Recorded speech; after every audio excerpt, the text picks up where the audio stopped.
Assalamualaikum anak-anak.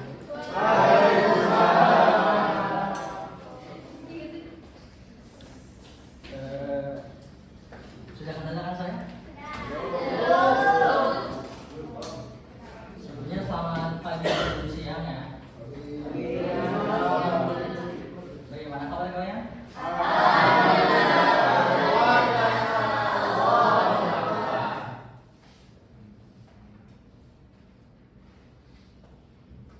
Yang tidak hadir hari ini siapa? Kenapa dia nggak hadir?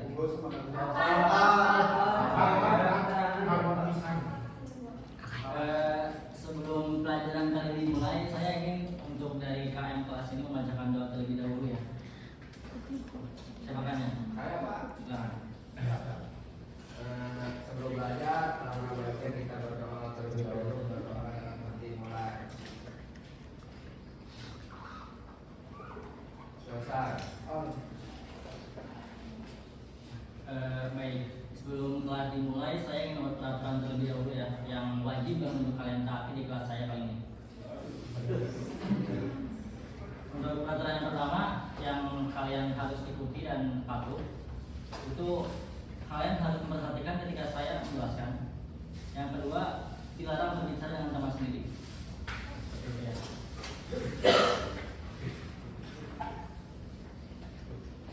Oke, baik. Kita langsung masuk ke bagian materi. Jadi di sini saya akan membacakan materi mengenai manfaat dari flora dan fauna untuk kesejahteraan masyarakat di suatu wilayah. Sebelumnya ada yang tahu ya, apa itu pengertian dari fauna dan flora? Hewan dan Tumbuhan. Satu orang.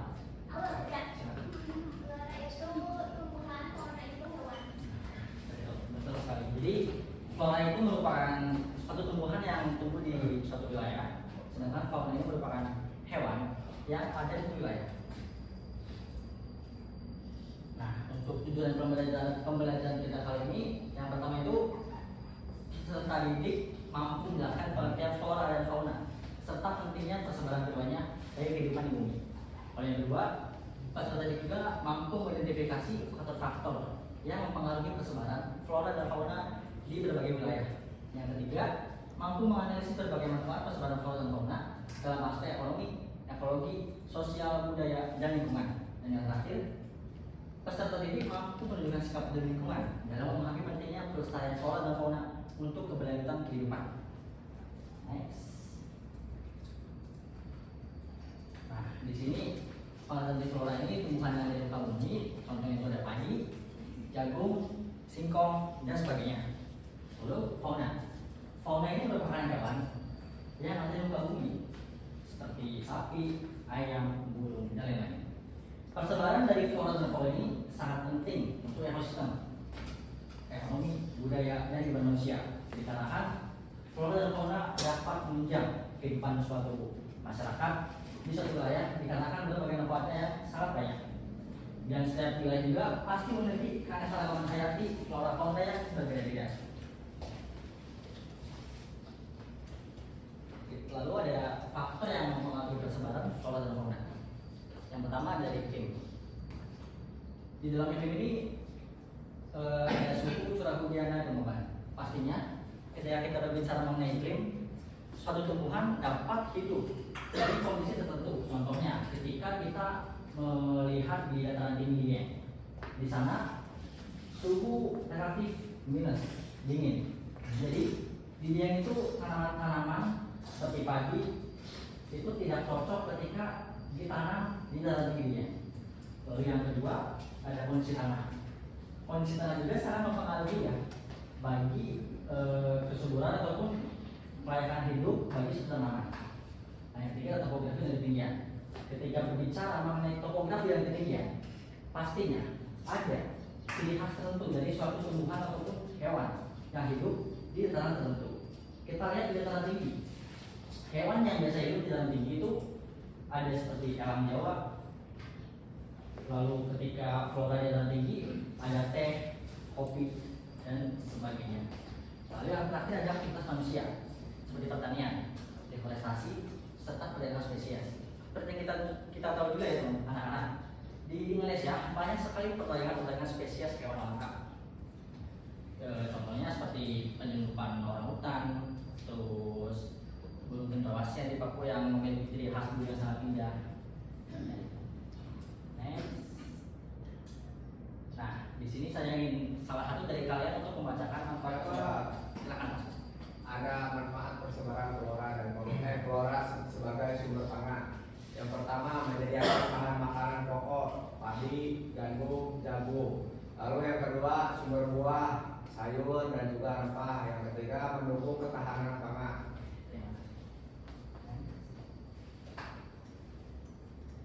Nah, lalu lanjut ke manfaat persebaran flora untuk kesehatan orang obat. Banyak flora atau tumbuhan di Indonesia yang memiliki khasiat dan memiliki kandungan bioaktif. Contohnya yang pertama ada jahe untuk antiinflamasi. Nah, jahe juga bisa digunakan untuk menghangatkan tubuh ketika cuaca di suatu wilayah cenderung terus-menerus hujan. Contohnya, ketika kita melihat situasi cuaca di Tasikmalaya sekarang yang sering diguyur hujan waktu sore sampai malam. Nah, kita juga bisa mengkonsumsi air dari jahe. Dikatakan air dari rebusan jahe ini akan menghangatkan tubuh kita. Lalu ada juga timah sebagai anti malaria, kumis kucing sebagai anti diuretik. Dan juga yang kedua ya menjadi dasar industri farmasi dan jamu. Seperti yang kita tahu juga ya, banyak sekali di pedesaan atau di pedalaman orang itu menjadikan jahe ataupun temulawak dan lain itu sebagai jamu tradisional yang biasanya dijual itu di gendong. Kalian tahu kan? Ya Simba. Lanjut, manfaat persebaran flora untuk ekonomi serta industri. Yang pertama ada bahan baku, kayu, bambu, kapas, dan kayu. Kayu bisa digunakan sebagai bahan bangunan seperti membuat kusen, pintu, dan lain. Lalu ada mendukung industri tekstil, bangunan, dan kertas. Kontribusi besar bagi ekspor negara-negara tropis. Nah, setelah kita membahas flora, selanjutnya kita akan membahas lebih kecil lagi mengenai fauna. Yang pertama ada ikan, ayam, sapi. Nah, ini tuh sumber gizi penting bagi anak-anak Indonesia dikarenakan dia mengandung protein yang sangat tinggi. Contohnya bisa kita lihat sekarang di program presiden tahun sekarang yaitu Bapak Prabowo Subianto, yaitu program MBG. Ada yang tahu MBG apa?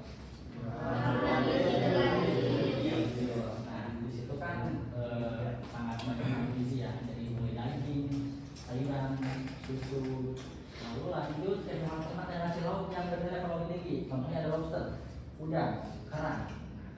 Lalu flora juga dapat menjadi mata pencarian masyarakat pedesaan seperti tambak dan tambak udang atau tambak ikan. Ada juga manfaat persebaran fauna, ekologi, dan rantai makanan. Menjaga keseimbangan antara predator dan mangsa. Jadi ketika manusia tidak melaksanakan perburuan secara liar mengenai ketahanan di rantai makanan di sawah, ketika manusia tidak membabat habis ular yang di sawah, maka rantai makanan yang ada di sawah itu akan terjaga karena predator dari tikus yang sangat merugikan petani akan terkendali populasinya. Yang kedua dengan penjerumus seperti lebah, kupu-kupu yang dapat membantu produksi tumbuhan. Yang terakhir ada bahan pembar biji seperti burung, kelelawar yang membantu pada generasi hutan. Nah, bahan pembar biji ini seperti burung kelelawar ini menyebabkan biji-bijinya melalui kotoran mereka. Ketika suatu burung atau kelelawar buang kotoran di dahan pohon ataupun di lahan-lahan tertentu, maka ketika seiring berjalan waktu, biji tersebut akan tumbuh menjadi tumbuhan. Next, saya ingin Pak Ijar membacakan slide kali ini. Baik Pak. Manfaat persebaran fauna, sosial dan budaya. Hewan menjadi simbol budaya dan keagamaan. Contoh, gajah di India merupakan simbol kebijaksanaan. Kerbau di Indonesia melambangkan kerja keras. Nah, ketika melihat dari manfaat persebaran fauna untuk sosial budaya, kita melihat dari negara India. Di sana, gajah menjadi simbol kebijaksanaan. Dikarenakan gajah di sana ketika ada upacara-upacara adat tertentu, gajah dirinya sedemikian rupa seperti yang terlihat pada gambar sebelah kanan. Banyak pernak-pernik yang dipakaikan kepada gajah ketika melakukan upacara tertentu. Indonesia, nama kerja keras. Kerbau sangat identik dengan pertanian Indonesia. Karena mungkin pada zaman dahulu kerbau ini digunakan sebagai alat untuk membajak sawah. Lalu kita masuk ke kuis ya. Silakan boleh scan. Kalau yang ada kuota, bisa di hotspot sama saya.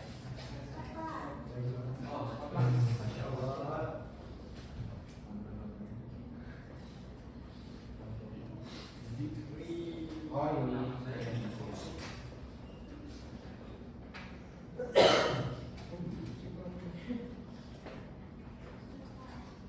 Silahkan ganti namanya ke bagian profile yang ada di sebelah kanan atas.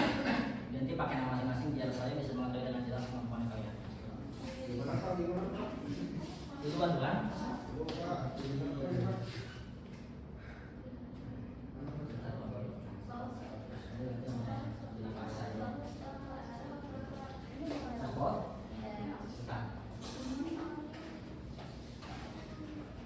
Jangan mulai dulu ya, nanti mau dulu nanti kita bareng-bareng. Kita berlomba yang paling cepat akan mendapatkan satu reward dari saya. Mulai. Jangan dulu. Nggak saya dulu mulai. Udah mulai, Pak. Ya, udah mulai. Harusnya dikunci dulu bisa dikunci. Iya, bentar dulu. Itu namanya siapa itu? Baru Promogor.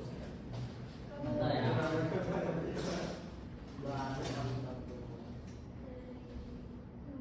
Ya, saya di sini. Walau siap itu. Masuk itu siapa yang keluar itu? Aja Pak. Kunci. Iya, ayo masuk dulu, Pak. Jangan pada soal dulu. Masa ini tinggal masuk semua. Masuk terus. Oh, belum.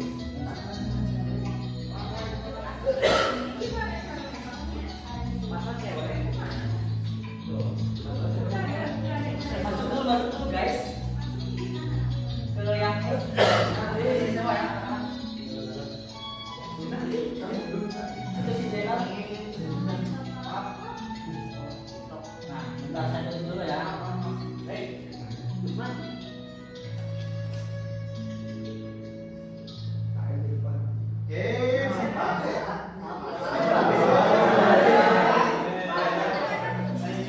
Bentar, masuk lagi.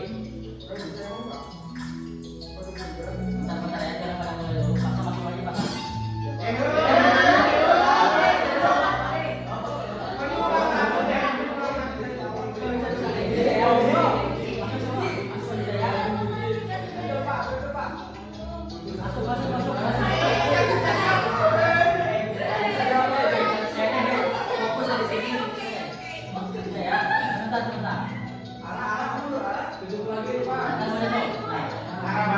Semuanya sudah siap? Saya kasih tahu ya.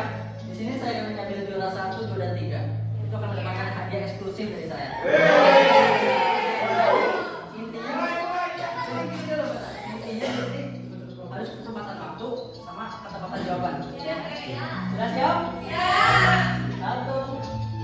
2, 3.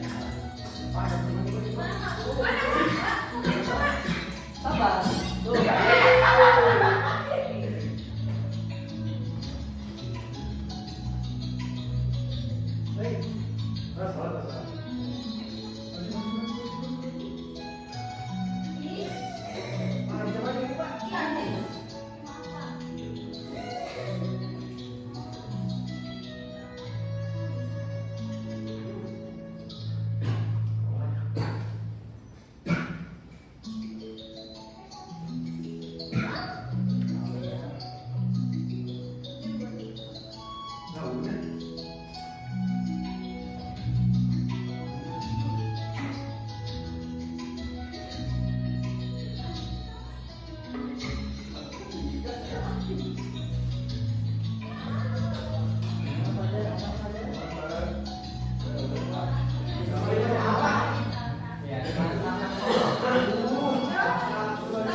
pelajaran saya bisa makannya besok.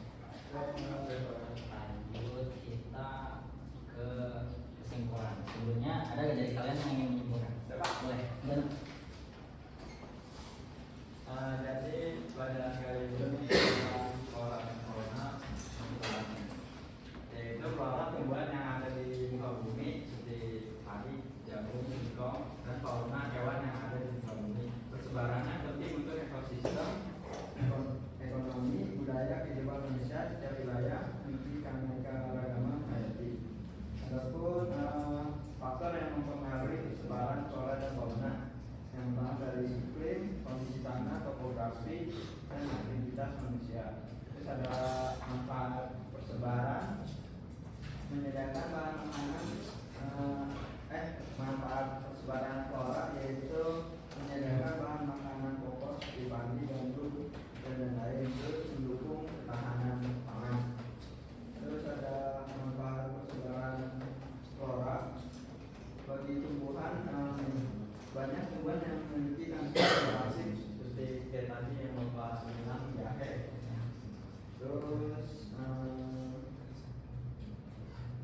manfaat persebaran flora bagi ekonomi dan industri kayak bahan baku industri kayu gitu, bambu, kapas, karet mengandung untuk bahan tekstil. Terus manfaat persebaran flora bagi sumber protein dan ekonomi di ikan, ayam, sapi, sumber gizi manusia. Terus ada hewan ternak dan hasil laut. Manfaat persebaran fauna ekologi bagi rantai makanan menjaga keseimbangan antara predator dan mangsa. Hewan penyerbu seperti udang dan kupu-kupu. Pada intinya flora dan fauna saling bergantungan kepada alam satu ekosistem. jadi kesimpulan dari materi kali ini, seberang flora dan fauna memiliki peran sangat penting dalam menjaga keseimbangan kehidupan di bumi. Melalui persebaran tumbuhan hewan, ekosistem dapat berfungsi secara baik, menyediakan berpangan, bahan obat, dan kebutuhan ekonomi manusia. Menjaga persebaran dan kelestarian flora serta fauna berarti juga menjaga keberlanjutan kehidupan seluruh makhluk hidup. Karena itu, diperlukan kesadaran dan tanggung jawab bersama untuk melindungi habitat alami serta mencegah eksploitasi berlebihan terhadap sumber daya hayati. Mungkin ini materi yang Bapak bisa sampaikan untuk kali ini. Terima kasih. Wassalamualaikum warahmatullahi wabarakatuh. Waalaikumsalam warahmatullahi wabarakatuh. Untuk yang tadi yang rekan satu silahkan, terus Uji sama Fajar ya. Silakan sama Jani juga.